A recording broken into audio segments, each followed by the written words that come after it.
किसी एक विभाग की मांग नहीं है। पुरानी पेंशन एक नीति व्यवस्था परिवर्तन की बात है।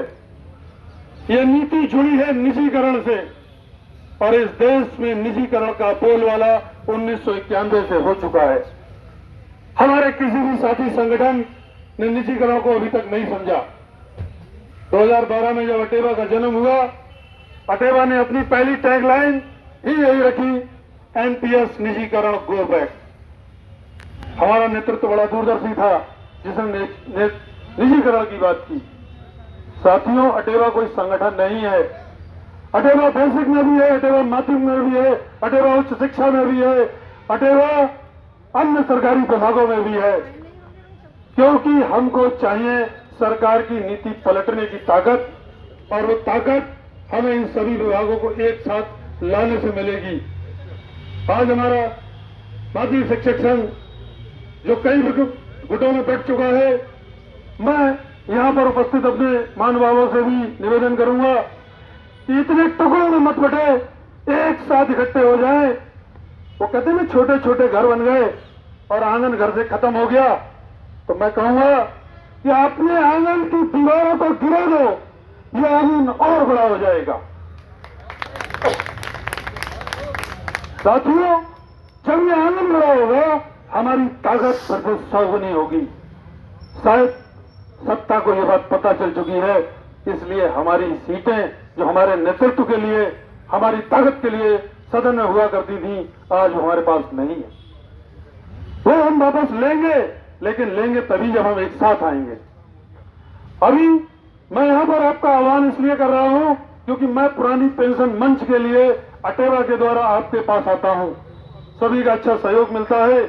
कुछ हमारे साथी हैं जो ये कह देते हैं कि अरे ये एनपीएस वालों के पास ले जाओ, तो मैं उन बंधुओं से कहना चाहता हूं, बंधुओं, पुरानी पेंशन निजीकरण का पहला बार है आपके ऊपर।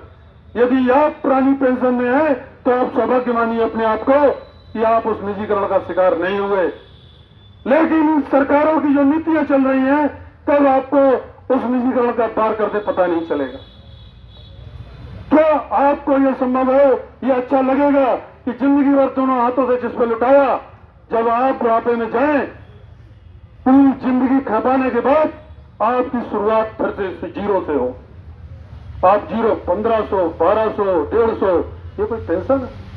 हमारी सामाजिक सुरक्षा संविधान में लिखी हुई है, हमारी पेंशन संविधान में लिखी हुई है, हमें वेतन और भत्ते मिलेंगे संविधान में लिखे हुए हैं। इन नेता मंगियों का कहीं कुछ नहीं था।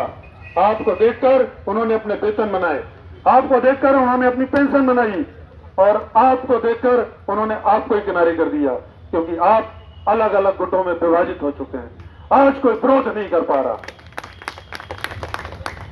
तो मेरा मात्र एक मकसद कि जहां कहीं भी हो, हम सब एकजुटता के साथ लड़ें।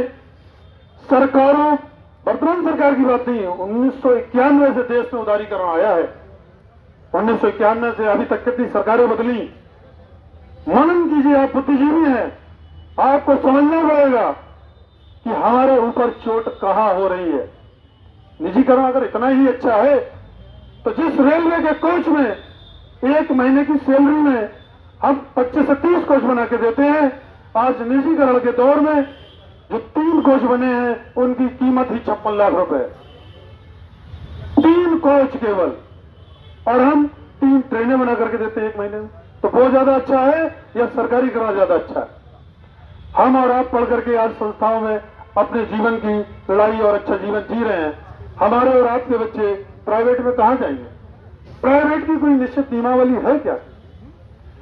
तो पुरानी पेंशन सबसे पहला जो निजीकरण का बार हुआ है, उस बार को खत्म करने का आंदोलन है अटेवा।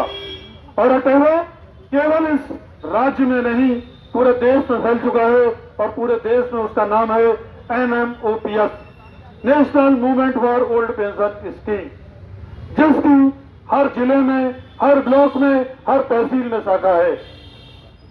आप अटेवा से जुड़े, उसको मजबूत करें, क्योंकि वो किसी और की लड़ाई नहीं है, वो हमारी और आपकी लड़ाई है। बस मैं यहीं पर अपनी बात समाप्त करूंगा। जय हिंद, जय भारत।